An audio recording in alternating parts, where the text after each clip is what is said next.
ಕರ್ನಾಟಕ ರಾಜ್ಯ ಪೊಲೀಸ್ ಇಲಾಖೆಯಲ್ಲಿ ಪಿಎಸ್ಐ ತರಬೇತಿ ಅವಧಿಯಲ್ಲಿ ಕರಾವಳಿ ಭಾಗದ ಹೆಣ್ಣು ಮಗಳೊಬ್ಬಳ ಸಾಧನೆಗೆ ಅತ್ಯುತ್ತಮ ಆಲ್ರೌಂಡರ್ ಪ್ರಶಸ್ತಿ ಮತ್ತು ಮಹಿಳಾ ಹೊರಾಂಗಣ ವಿಭಾಗದ ಅತ್ಯುತ್ತಮ ನಿರ್ವಹಣಾ ಪ್ರಶಸ್ತಿಯ ಗೌರವ ಲಭಿಸಿದೆ.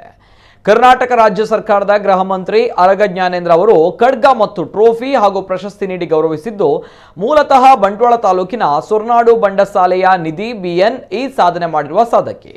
ಎಸ್ವಿಎಸ್ ಕಾಲೇಜಿನ ನಿವೃತ್ತ ಉಪನ್ಯಾಸಕ ನಾರಾಯಣ ಭಂಡಾರಿ ಬೊಟ್ಯಾಡಿ ಮತ್ತು ಬಂಟ್ವಾಳ ಬಿಎಸ್ಎನ್ಎಲ್ನ ನಿವೃತ್ತ ಅಧಿಕಾರಿ ಯಶೋಧ ದಂಪತಿಯ ಪುತ್ರಿ ನಿಧಿ ಕರ್ತವ್ಯದ 11 ತಿಂಗಳ ಪಿಎಸ್ಐ ತರಬೇತಿ ಅವಧಿಯಲ್ಲಿ ಕಲಬುರಗಿಯ ಪೊಲೀಸ್ ತರಬೇತಿ ಮಹಾವಿದ್ಯಾಲಯದಲ್ಲಿ ಪಡೆಯುವ ಸಂದರ್ಭ ಈ ಸಾಧನೆಯನ್ನು ಮಾಡಿದ್ದು, ಈ ಮೂಲಕ ಕರಾವಳಿಗೆ ಕೀರ್ತಿ ತಂದಿದ್ದಾರೆ.